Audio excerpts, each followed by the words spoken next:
പരിശുദ്ധാത്മാവേ സഹായക, നിരന്തരമെന്നെ സഹായിക്കണേ. നിത്യവും കൂടെ വസിക്കുന്നോനേ, അഭിഷേകത്തിൻ അഗ്നി നിറച്ചിടണേ.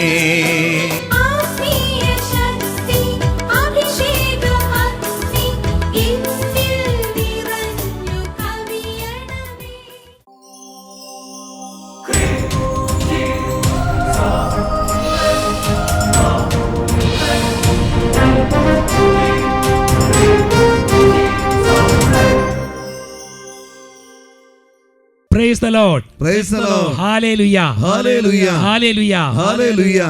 അഭിഷേകാഗ്നിയുടെ എല്ലാ പ്രേക്ഷകരെയും യേശുക്രിസ്തുവിന്റെ ധന്യനാമത്തിൽ സ്വാഗതം ചെയ്യുന്നു.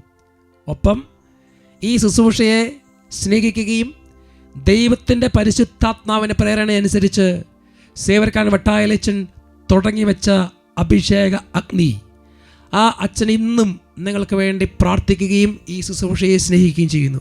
ഒപ്പം പ്രിയപ്പെട്ട ബിനോയ് അച്ഛൻ, സോജി ഓലിക്കലച്ഛൻ, അതുപോലെ ആൻ്റണി അച്ഛൻ, പിന്നെ നമ്മുടെ പ്രിയപ്പെട്ട ബെനിറ്റാമ, ഇവരുടെ എല്ലാം പ്രാർത്ഥനകളും ഇതിനോടൊപ്പം ഉണ്ട്.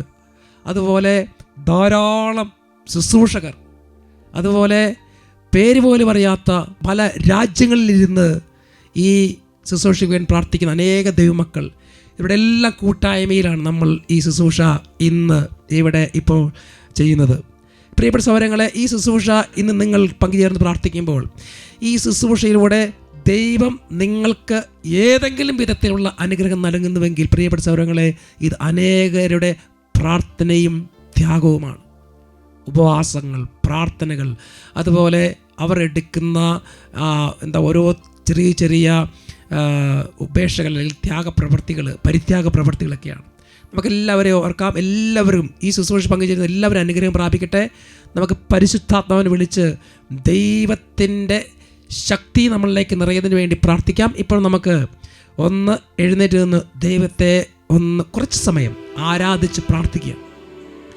ആരാധനയുടെ സമയത്ത് ദൈവത്തിൻ്റെ പരിശുദ്ധാത്മാവ് ഇറങ്ങി വരും. നമുക്ക് എല്ലാവരും എഴുന്നേറ്റ് നിൽക്കാം, ശക്തമായി പ്രാർത്ഥിക്കണം. കർത്താവിൻ്റെ ഒരു അഭിഷേകം, ഈ ഗാന ശുശ്രൂഷ നമുക്ക് പ്രാർത്ഥിക്കാനൊരു പ്രചോദനമാകണം. നമുക്ക് എഴുന്നേറ്റ് നിൽക്കാം. കുട്ടികളും മുതിർന്നവരും രോഗികളായിട്ടുള്ളവർ എഴുന്നേക്കാൻ പറ്റുന്നത് എഴുന്നേക്കുക. ഇല്ലെങ്കിൽ നിങ്ങൾക്ക് ഇരുന്നു കൊണ്ടോ കിടക്കയിൽ കിടന്നുകൊണ്ടോ പ്രാർത്ഥിക്കാം. രണ്ട് കരങ്ങൾ ഉയർത്തി പിടിക്കാം. കരങ്ങൾ ഉയർത്തി സ്വരമുയർത്തി ഉച്ചത്തിൽ സ്തുതിക്കുന്നു. Hallelujah, hallelujah. ആരാധന, ആരാധന, ആരാധന, ആരാധന. യേശുവേ, ആരാധന, ആരാധന, ആരാധന, ആരാധന. ഉച്ചത്തിൽ സ്തുതിച്ച് പ്രാർത്ഥിക്കട്ടെ. ആദിചൈതന്യമേ, ആത്മചൈതന്യമേ, പരിശുദ്ധാത്മാവേ, പറന്നിറങ്ങണമേ. ശക്തിയോടെ കരങ്ങളടിച്ച്. ആദിചൈതന്യമേ, ആത്മചൈതന്യമേ, പരിശുദ്ധാത്മാവേ, പറന്നിറങ്ങണമേ. ആദ്യ നൂറ്റാണ്ടിൽ പെന്തക്കോസ്ത നാളിൽ അഭിഷേകമാരി ചൊരിഞ്ഞവനെ, ആദ്യ നൂറ്റാണ്ടിൽ പെന്തക്കോസ്ത നാളിൽ അഭിഷേകമാരി ചൊരിഞ്ഞവനെ, നിറയണമേ, വന്നു നിറയണമേ. ഹല്ലേലൂയ പാടുമിദാസൻ, നിറയണമേ, വന്നു നിറയണമേ. ഹല്ലേലൂയ പാടുമിദാസൻ. ഓ കർത്താവേ, ഇന്ന് ഈ ശുശ്രൂഷയിൽ പങ്കുചേരുന്ന ദൈവമക്കൾ രോഗികളായിട്ടുള്ളവരുണ്ട്. പല വിധത്തിൽ ക്ലേശത്തിലൂടെ കടന്നു പോകുന്നവർ, തകർന്ന മനസ്സുമായി ഇന്ന് ചങ്കുപൊട്ടുന്ന വേദനയോടെ ഈ ശുശ്രൂഷയിൽ പങ്കുചേരുന്ന ഓരോ മക്കളെയും ഈശോ ഈ രാത്രി തൊടും. അവിടുത്തെ പരിശുദ്ധാത്മാവിനേക്കും. നിങ്ങൾ എത്രമാത്രം പ്രതിസന്ധിയിലാണോ, കർത്താവിനോട് പ്രാർത്ഥിക്കണം മക്കളെ. എല്ലാം മറന്ന് ദൈവത്തെ ആരാധിച്ച് സ്തുതിച്ച് പ്രാർത്ഥിക്കുക. കരുണയുള്ള കർത്താവ് നിങ്ങളെ ചേർത്ത് പിടിക്കുന്ന സമയം പ്രാർത്ഥിക്കുന്നു. ശൂന്യമാമൻ ജീവിതത്തിനൊരു ദൈവസ്നേഹമായി നീ വരണേ പരിശുദ്ധാത്മാവേ. ശൂന്യമായ ജീവിതത്തിനു രൂപമേകുവാൻ ദൈവസ്നേഹമായി നീ വരണേ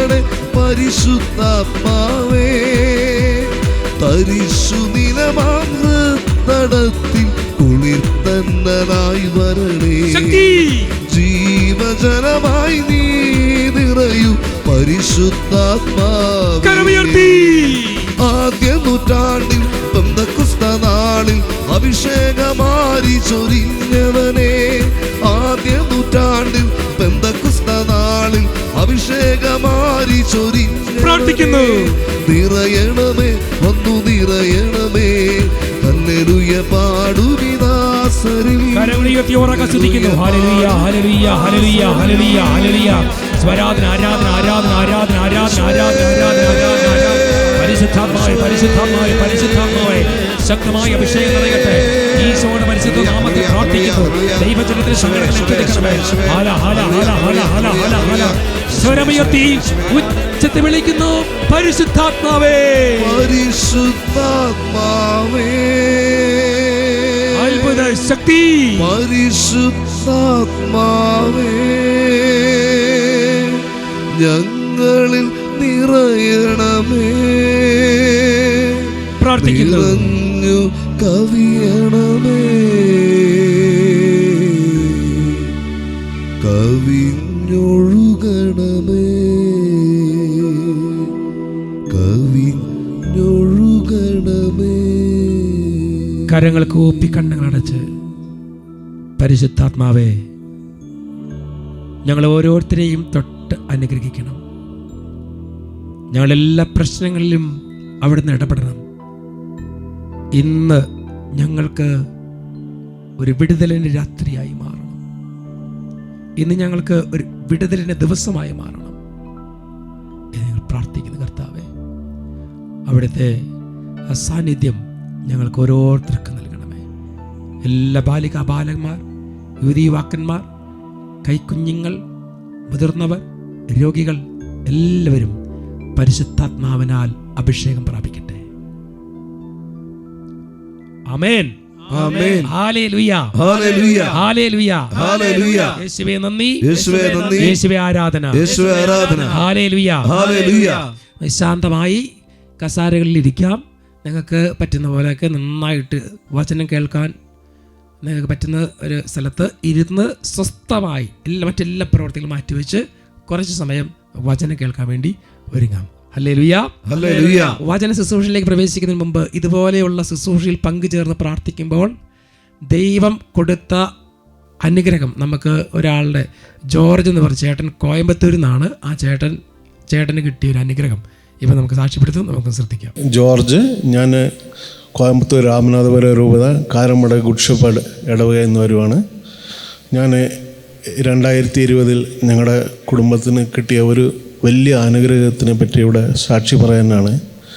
2020 മെയ് മാസത്തിൽ എൻ്റെ മൂത്ത മോളുടെ കല്യാണം ഉറപ്പിച്ചിരുന്നു. അപ്പോൾ അവർ ഡിസംബറിൽ കല്യാണം നടത്താനായിട്ട് തീരുമാനിച്ചിരുന്ന സമയമായിരുന്നു. ആ സമയത്ത് നോക്കുമ്പം എൻ്റെ ബിസിനസ്സൊക്കെ പൊട്ടിത്തകർന്ന് ഒരു വഴിയില്ലാതിരിക്കുമായിരുന്നു ഞങ്ങൾ. അപ്പം ഞങ്ങൾ എപ്പോഴും ഞായറാഴ്ച അഭിഷേകനെ കണ്ട് കുടുംബത്തോടെ ഞങ്ങൾ കരം കോർത്ത് ഞങ്ങൾ പ്രാർത്ഥിക്കുന്ന ഒരു ഇതുണ്ടായിരുന്നു ഞങ്ങൾക്ക്. എപ്പോഴും ഞങ്ങളത് എല്ലാ ഞായറാഴ്ച ഞങ്ങൾ അഭിഷേകനെ കണ്ട് പ്രാർത്ഥിക്കുമായിരുന്നു. അപ്പം ഇങ്ങനെ സമയം അടുത്തടുത്ത് വരാറായി, ഒരു വഴിയും കാണുന്നില്ല. ബിസിനസ് തകർന്ന്, സാമ്പത്തിക ബുദ്ധിമുട്ട്, ക്ലേശങ്ങൾ, ഒരു സ്ഥലത്തും സഹായമില്ല. അപ്പോൾ എല്ലാം തകർന്നിരിക്കുന്ന സമയത്ത് അഭിഷേകാഗ്നി കണ്ടവർ അപ്പനും അല്ലെങ്കിൽ ഭാര്യയും മക്കളും എല്ലാം കൂടെ ഒരുമിച്ച് കൈ കോർത്ത് പിടിച്ച് അഭിഷേകാഗ്നി കണ്ട് പ്രാർത്ഥിക്കുകയാണ് കരഞ്ഞുകൊണ്ട്. ഒരു വഴിയില്ല. അപ്പോൾ ഏകദേശം ഒക്ടോബർ മാസമായി. ഞങ്ങൾ നോക്കിയിട്ട് വെളുപ്പിന് 3 മണിക്കൊക്കെ എണീറ്റ് കുടുംബം മൊത്തം പ്രാർത്ഥിക്കുമായിരുന്നു. പക്ഷേ എവിടുന്നും ഞങ്ങൾക്ക് ഒരു ആശ്രയമില്ല. ആ സമയത്ത് എന്ത് ചെയ്യാമെന്നറിയാതെ ഞാനും എൻ്റെ ചെറിയ മോളും ഞങ്ങൾ ഒരു ലിസ്റ്റ് റെഡിയാക്കുവാണ്. നമ്മൾ ആരുടെ അടുത്തൊക്കെ പോയി നമുക്ക് ഈ കടം മേടിക്കാം, എത്ര മേടിച്ചാൽ നമുക്ക് ഈ കല്യാണം നടത്താം, ഇങ്ങനെ ആലോചിച്ചുകൊണ്ട് ഇങ്ങനെ ഓരോ ദിവസവും ഇങ്ങനെ ഭയങ്കര പറയാൻ പറ്റാത്ത പ്രശ്നങ്ങളും പ്രതിസന്ധികളായിട്ട് ഞങ്ങൾ കടന്നുപോയി. കല്യാണത്തിന് ദിവസം അടുത്ത് വരുന്നു, പൈസ ഒന്നുമില്ല. അപ്പോൾ അവർ കടം മേടിക്കാൻ ആളുകളെ നോക്കുകയാണ്. അപ്പോഴാണ് ഒന്നും ചെയ്യാൻ പറ്റുന്നില്ല, അങ്ങനെ ഒരു അവസ്ഥ. അപ്പോൾ നമുക്കറിയാം, നമുക്ക് നമ്മുടെ ജീവിതത്തിൽ കുടുംബത്തിൽ അങ്ങനെ വരുമ്പോഴാണ് നമുക്ക് അതിൻ്റെ വിഷമം അറിയുള്ളൂ. എന്ന് പറഞ്ഞു ഏകദേശം ഒരു 20 പേര് ലിസ്റ്റ് ഞങ്ങൾ തയ്യാറാക്കിയിരുന്നു. പക്ഷെ സമയം അടുത്ത് വരുമ്പം പെട്ടെന്ന് ദൈവം ഒരിത് പറഞ്ഞ്, എൻ്റെ ഒരു സുഹൃത്ത് ഗൾഫിലുണ്ട്. പുള്ളിയായിട്ട് ഞാൻ അതിന് മുമ്പ് വേറെ ബിസിനസ്സൊക്കെ ചെയ്തിട്ടുണ്ട്. ചെറിയൊരു മിസ്അണ്ടർസ്റ്റാൻഡിങ്ങിൽ ഞങ്ങൾ സംസാരിക്കാതെയും വിളിക്കാതെ ഇരിക്കുമായിരുന്നു. ദൈവം തോന്നിപ്പിച്ച് പെട്ടെന്ന് ഒരു ദിവസം ആളെ വിളിച്ച് ഇതുപോലെ പറഞ്ഞ്, മോളുടെ കല്യാണം അടുത്ത് വരുവാണ്, കടനായിട്ടല്ല, എന്തെങ്കിലും ബിസിനസ് ഓപ്പർച്യൂണിറ്റി ഉണ്ട്, എന്നെ ഒന്ന് സഹായിക്കണേ എങ്ങനെയെന്ന് പറഞ്ഞായിരുന്നു. അപ്പോൾ ആൾ എനിക്കൊരു വലിയ ഓപ്പർച്യൂണിറ്റി തന്നു. ഇതുപോലെ ഞാൻ ആക്ച്വലി ഒരു ആർട്ടിക്കൾച്ചർ കൺസൾട്ടൻ്റാണ്. അപ്പോൾ ഞാൻ ഗൾഫിൽ നിന്നൊക്കെ ഈ ഡേറ്റ് പാംസ് പ്ലാന്റ്സൊക്കെ ഇമ്പോർട്ട് ചെയ്യുന്നുണ്ടായിരുന്നു. അപ്പോൾ എന്നോട് പറഞ്ഞ്, ഇതുപോലെ തായ്ലാൻഡിലേക്ക് ഒരു ഓർഡറുണ്ട്, നിങ്ങൾക്കത് ചെയ്യാൻ പറ്റുവാണെങ്കിൽ നിങ്ങൾ ചെയ്തോ, ഞാൻ ആ ഓർഡർ എടുത്ത് തരാമെന്ന് പറഞ്ഞ് അതിന് ആദ്യം ഒരു ട്രയൽ ബേസിസ് നോക്കാൻ പറഞ്ഞ് അതിൻ്റെ സാമ്പിളൊക്കെ അപ്രൂവലായി. പറഞ്ഞാൽ വിശ്വസിക്കത്തില്ല, ആ കല്യാണത്തിൻ്റെ മൊത്ത ചിലവും ആ ഒരു ഓർഡറിൽ എനിക്ക് കിട്ടി. ഒരു പൈസ പോലും എവിടെ നിന്നും ഞങ്ങൾ കടം മേടിക്കാതെ ആ ബിസിനസ് അത് ചെയ്തു. ആ ഒരൊറ്റ ബിസിനസ്സിലൂടെ കല്യാണത്തിൽ നിന്ന് ചിലവ്, മറ്റെല്ലാ കാര്യങ്ങളും വീടാൻ തക്ക വിധത്തിൽ കർത്താവ് അഭിഷേകാഗ്നി കണ്ട് കരഞ്ഞ് നിലവിളിച്ച് പ്രാർത്ഥിച്ച് രാവിലെ 3 മണിക്ക് എഴുന്നേറ്റ് കുടുംബം മുഴുവൻ ത്യാഗത്തോടെ പ്രാർത്ഥിച്ചു. ഹല്ലേലൂയ. ഒരു 5 പൈസ കടം വാങ്ങിയ കർത്താവ് അനുവദിച്ചില്ല. 3 മണിക്ക് എഴുന്നേറ്റ് പ്രാർത്ഥിച്ചു. കുരിശിൻ്റെ വഴിയും അല്ലേ, 3 മണിക്ക് കുരിശിൻ്റെ വഴി എന്താ കരുണക്കൊന്തയില്ലേ അല്ലേ, കുരിശിൻ്റെ വഴിയും കരുണക്കൊന്ത ചൊല്ലി പ്രാർത്ഥിച്ചു. അതുപോലെ അഭിഷേകാഗ്നി എല്ലാ ഞായറാഴ്ചയും എല്ലാ ചിലവും കഴിഞ്ഞിട്ട് ഞങ്ങളുടെ കയ്യിൽ കുറച്ച് പൈസ ബാക്കി ഉണ്ടായിരുന്നു. ഞങ്ങൾ കല്യാണ ചിലവെല്ലാം കഴിഞ്ഞ് ബാലൻസ്. ആ ബിസിനസ് പിന്നെ കണ്ടിന്യൂ ചെയ്യാൻ പറ്റിയോ? അത് ഒരു ഓർഡറായിരുന്നു, പക്ഷെ അതൊരു വലിയ ഓർഡറായിരുന്നു വെച്ചാൽ, അതായത് അത്ര വലിയ ലാഭം ഉണ്ടായിരുന്നു അതിൽ, പ്രതീക്ഷിക്കാതെ. രക്ഷപ്പെടാനുള്ള ഒരു വഴി ആ ഒറ്റ ബിസിനസ്സിലൂടെ കർത്താവ് കൊടുത്തു. അത് ഇന്ത്യയിൽ നിന്ന് ആദ്യമായിട്ട് ചെയ്ത ഒരു ബിസിനസ്സായിരുന്നു. ആ കോവിഡ് സമയമായിരുന്നു ആ സമയം. അത് ഒന്നും ചെയ്യാൻ പറ്റാത്ത ഒരു സ്ഥിതിയിലാണ് അത് നടന്നത്. ആ സമയത്ത് കർത്താവ് കണ്ടോ, എല്ലാ വാതിലും അടഞ്ഞിരിക്കുന്ന സമയത്ത് കർത്താവ് നിങ്ങൾക്ക് വേണ്ടി ഒരു വഴി തുറക്കും, ഒരു വാതിൽ തുറക്കും. അങ്ങനെ വാതിൽ തുറന്നു കൊടുത്ത് കർത്താവ് നന്ദി പറയാം. സന്തോഷം. കാര്യങ്ങൾ ഉയർത്തി, കാര്യങ്ങൾ അടിച്ച്. അബ്രഹാമിന്റെ ദൈവമല്ലയോ അത്ഭുതങ്ങൾ ചെയ്തയില്ലയോ? അബ്രഹാമിന്റെ ദൈവമല്ലയോ അത്ഭുതങ്ങൾ ചെയ്തയില്ലയോ? ചെങ്കടലിനും വഴി തുറക്കാൻ ഞാനിന്ന് ശക്തനല്ലയോ? ചെങ്കടലിനും വഴി തുറക്കാൻ ഞാനിന്ന് ശക്തനല്ലയോ? Praise the Lord. Praise the Lord. Hallelujah. Hallelujah. Hallelujah. Hallelujah. യേശുവേ നന്ദി, യേശുവേ നന്ദി, യേശുവേ ആരാധന, യേശുവേ ആരാധന. Hallelujah. Hallelujah. Hallelujah. Hallelujah. ഉണ്ട് ഒരു കുടുംബത്തിന് കർത്താവ് കൊടുത്ത വലിയൊരു അനുഗ്രഹം എപ്രകാരമാണെന്ന് നോക്കിക്കേ. അവർ പ്രതിസന്ധി ഘട്ടത്തിൽ ഒരുമിച്ച് അവർ പ്രാർത്ഥനയിൽ ഒന്നിച്ചു. കുടുംബം മുഴുവൻ, ഒറ്റയ്ക്കല്ല. പ്രഭാതത്തിൽ എഴുന്നേറ്റ് മുട്ടുകുത്തി നിന്ന് കുരിശിൻ്റെ വഴിയെ ചൊല്ലി കരഞ്ഞ് ദൈവത്തോട് പ്രാർത്ഥിക്കുകയും ഒപ്പം അഭിഷേകാഗ്നി കണ്ട് അവരുടെ സങ്കടങ്ങളെല്ലാം ദിവികാരണനാഥൻ്റെ മുമ്പിൽ ഇറക്കി വെച്ച് പ്രാർത്ഥിച്ച് ദൈവം അവരെ അനുഗ്രഹിച്ചു.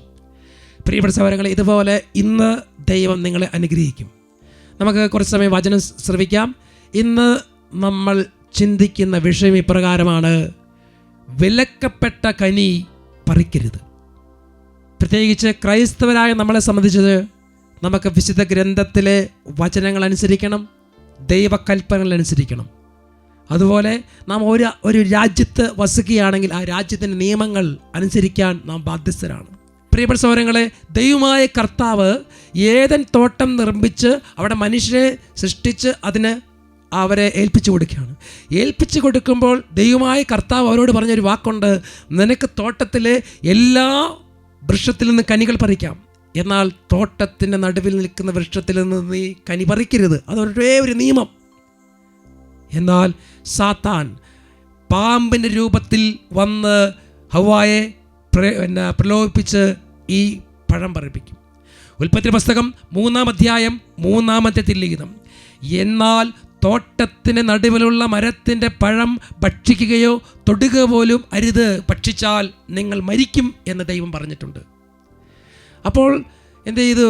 സാത്താൻ പറഞ്ഞു, നീ മരിക്കുകയില്ല, നിന്റെ കണ്ണ് തുറക്കും എന്നാണ് പറഞ്ഞത്.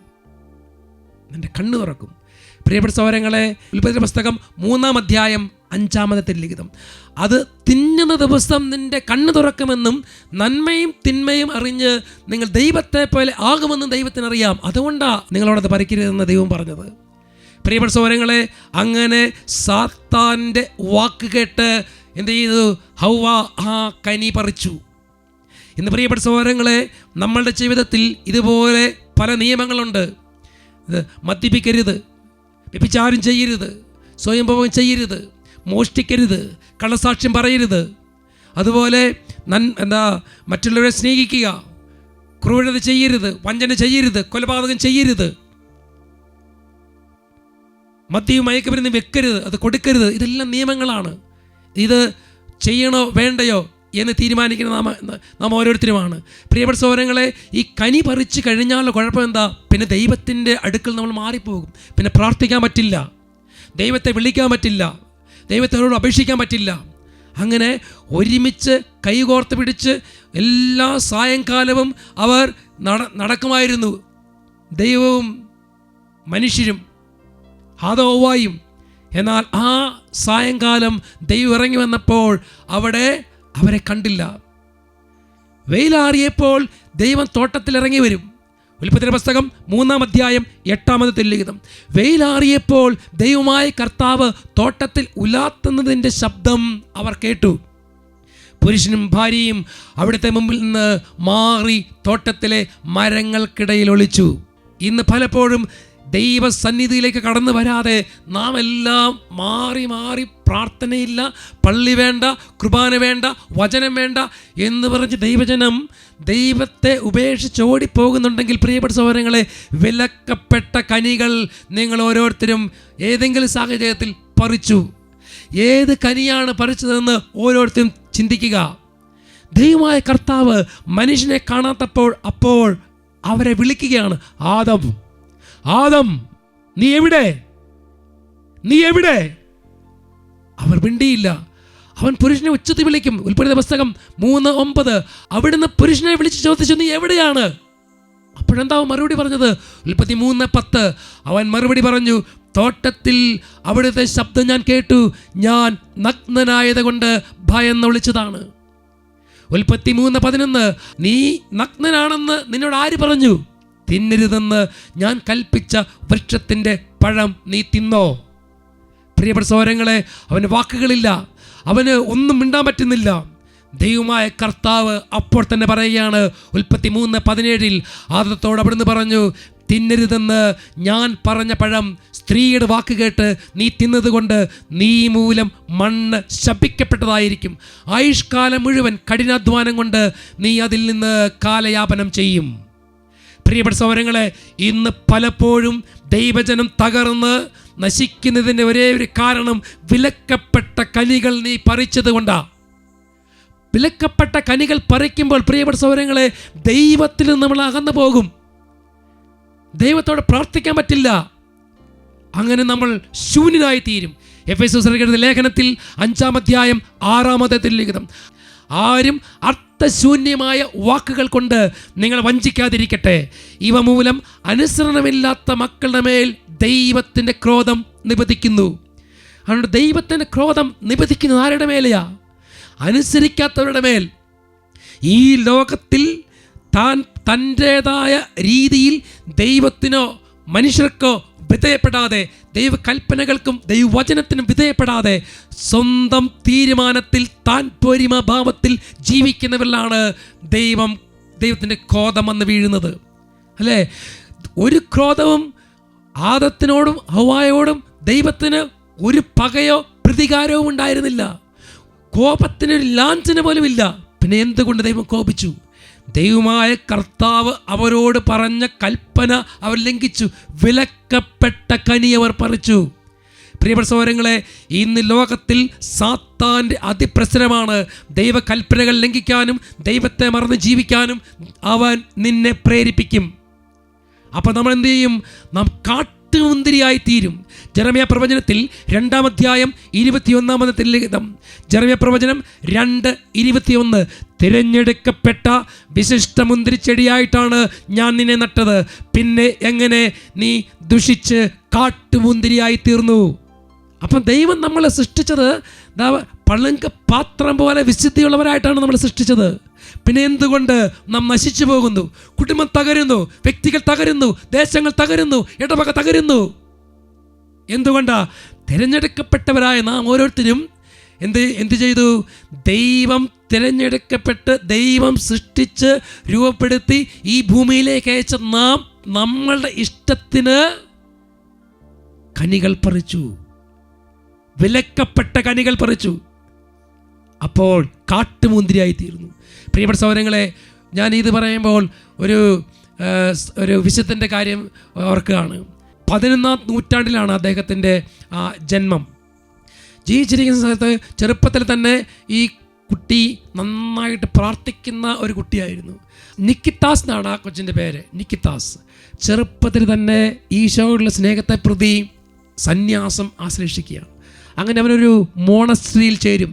മോണസ്ട്രിയിൽ ചേർന്ന് ആ നൊവിഷീറ്റ് പൂർത്തിയാക്കി അങ്ങനെ അവൻ എന്ത് ചെയ്തു? ഒരു നവസന്യാസിയായി. ഫൈനൽ പ്രൊഫഷൻ, നിത്യവ്രതം എടുത്തിട്ടില്ല. നവസന്യാസി ആകുന്ന സമയത്ത് അവൻ്റെ ആബട്ടിൻ്റെ അടുത്ത് എന്ന് പറയാണ്, എനിക്ക് സ്പെഷ്യലായിട്ട് ഒന്ന് പ്രാർത്ഥിക്കാൻ പോകണം, ഒരു ഗുഹയിൽ പോയി ഒറ്റയ്ക്കിരുന്ന് പ്രാർത്ഥിക്കണം. ആബട്ട് പറഞ്ഞു, മകനെ, നീ ചെറുപ്പമാണ്, ഇപ്പോൾ നീ ഈ പ്രാർത്ഥനയ്ക്ക് പോകാനുള്ള ഒരു പക്വതയായിട്ടില്ല. അതുകൊണ്ട് നീ മറ്റ് സന്യാസിമാരുടെ കൂടി നീ പ്രാർത്ഥിച്ച് കമ്മ്യൂണിറ്റിയിൽ ഒരുമിച്ച് പ്രാർത്ഥിച്ച് പോകുമ്പോൾ പ്രിയപ്പെട്ട മകനെ, നിനക്ക് അനുസരണത്തിൻ്റെ കിരീടം ദൈവം തരും.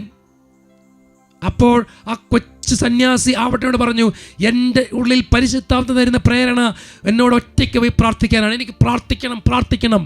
അങ്ങനെ ആ ചെറുപ്പക്കാരൻ ആ കൊച്ചു സന്യാസി ഒരു ഗുഹയിലേക്ക് ആപട്ടനോട് പറഞ്ഞ് നിർബന്ധിച്ച് ഒരു ഗുഹയിൽ പ്രാർത്ഥിക്കാൻ പോകും.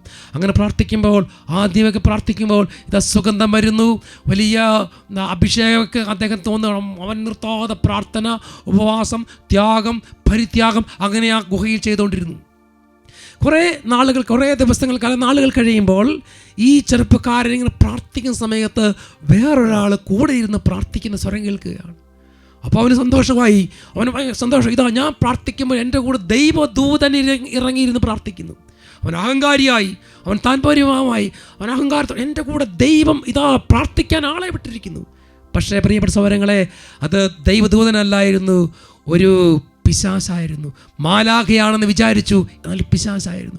പിശാച് അവനെ പിന്നെ നയിക്കാൻ തുടങ്ങി. പിശാച് കുറേ കഴിഞ്ഞ് അവനോട് പറഞ്ഞു, നീ ഇങ്ങനെ രാവും പകലും പ്രാർത്ഥിക്കേണ്ട, നീ ഇങ്ങനെ പ്രാശ്ചിത്യം ചെയ്യേണ്ട, നീ ഉപവാസം എടുക്കേണ്ട, നീ എന്ത് ചെയ്യണം, നീ ഇനി ചെയ്യണം. ഇപ്പം നീ ഒത്തിരി പ്രാർത്ഥിച്ച് അഭിഷേകത്തിലായി, ഇനി ലോകത്തിലെ കുറേ കാര്യങ്ങൾ പഠിക്കണം, അറിവ് വേണം, അറിവുണ്ടെങ്കിലേ ഒരു സന്യാസിക്ക് വിലയുള്ളൂ.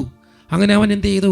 അങ്ങനെ അറിവിന് വേണ്ടി ഓടി. അവൻ പിന്നെ അഹങ്കാരിയായി. അവിടെ കുറേ മറ്റ് പുസ്തകങ്ങളൊക്കെ വായിക്കാൻ തുടങ്ങി. അതുപോലെ ബൈബിളിലെ ചില കാര്യങ്ങൾ മാത്രം വായിച്ചാൽ മതി എന്ന് ഈ പിശാച് പറഞ്ഞു കൊടുത്തു. ചില പുസ്തകങ്ങൾ മാത്രം വായിച്ചാൽ മതി. അങ്ങനെ അവൻ എന്ത് ചെയ്തു? പിന്നീട് അവൻ പ്രാർത്ഥന കുറഞ്ഞു, ഉപവാസം കുറഞ്ഞു. അങ്ങനെ പ്രിയപ്പെട്ട സഹോദരങ്ങളെ, പക്ഷേ നല്ല ആപട്ടും മറ്റ് സഹോദരന്മാരും എന്ത് ചെയ്തു? മറ്റ് സന്യാസിമാരും ഇവനെ ശ്രദ്ധിക്കുന്നുണ്ടായിരുന്നു. അങ്ങനെ പ്രിയപ്പെട്ട സഹോദരങ്ങളെ, അവൻ കുറേ കഴിഞ്ഞപ്പോൾ തകർന്ന തരിപ്പണമായി എല്ലാം നശിച്ച് അവൻ പിന്നെ പ്രാർത്ഥിക്കാൻ പറ്റാതെ ഈ ജഡത്തിൻ്റെ തട്ടിൽ സകല പാപങ്ങളിൽ വീണ് ആ ഗുഹയിൽ ഇങ്ങനെ നിരാശനായിരിക്കുമ്പോൾ ആപട്ട് ചെന്ന് അവനെ ചേർത്ത് പിടിച്ചു. എന്നിട്ട് അവൻ എന്ത് ചെയ്തു? അപ്പോൾ അവനൊന്നും ഓർമ്മയില്ല. അവൻ ബൈബിൾ ഓർമ്മയില്ല, പ്രാർത്ഥന ഓർമ്മയില്ല, ഒന്നും ഓർമ്മയില്ല. ഒരു ജപമാല പോലും ചെല്ലാൻ പറ്റാത്ത വിധത്തിൽ സാത്താൻ അവനെ മറച്ചു കളഞ്ഞു. അവന് ദൈവത്തോട് പ്രാർത്ഥിക്കാൻ പറ്റുന്നില്ല. അങ്ങനെ പിന്നീട് അവനെ കുറേ നാളുകൾ ഈ ആപട്ടും സന്യാസിമാരും അവന് വേണ്ടി പ്രാർത്ഥിച്ച് അവൻ വീണ്ടും തിരിച്ചു വന്നു. പിന്നെ അവൻ എല്ലാ പാപങ്ങളും ഏറ്റുപറഞ്ഞ് അവൻ പറിച്ച കനികളെല്ലാം ഉപേക്ഷിച്ച് അവൻ ദൈവത്തെങ്കിലേക്ക് തിരിച്ചു വന്നു. പിന്നീട് അവൻ പ്രാർത്ഥനയിലേക്ക് വന്നു. ആപട്ടിനനുസരിച്ച് കർത്താവ് പറയുന്ന വഴിക്ക് തന്നെ യാത്ര ചെയ്തു. അങ്ങനെ പിന്നീട് അവനിലൂടെ ധാരാളം അഭിഷേകം ഒഴുകാൻ തുടങ്ങി. അങ്ങനെ ആ കൊച്ചു സന്യാസി മരിച്ചു.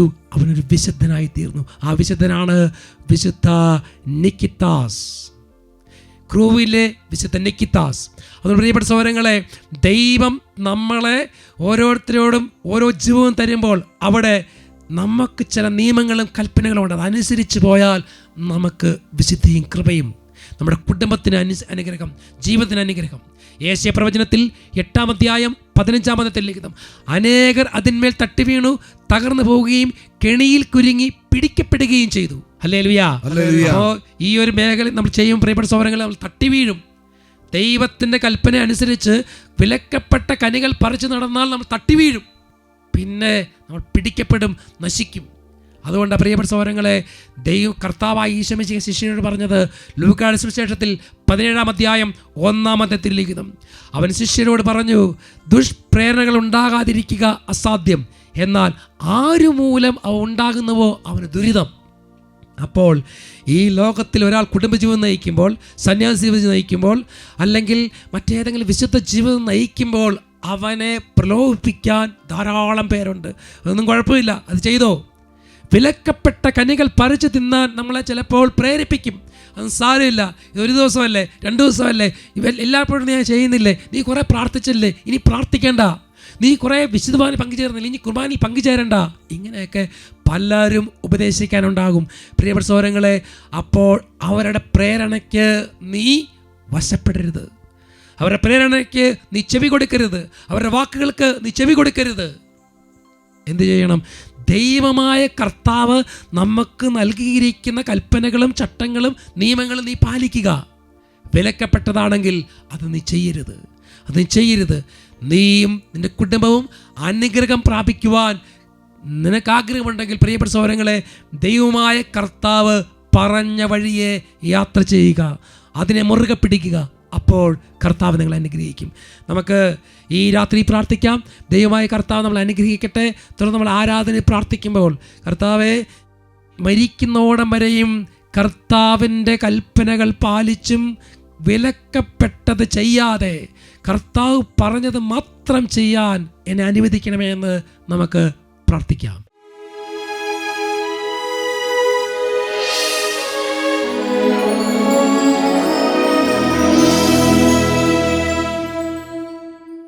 പ്രിയപ്പെട്ട സഹോദരങ്ങളെ, നമുക്ക് പ്രാർത്ഥിക്കാം.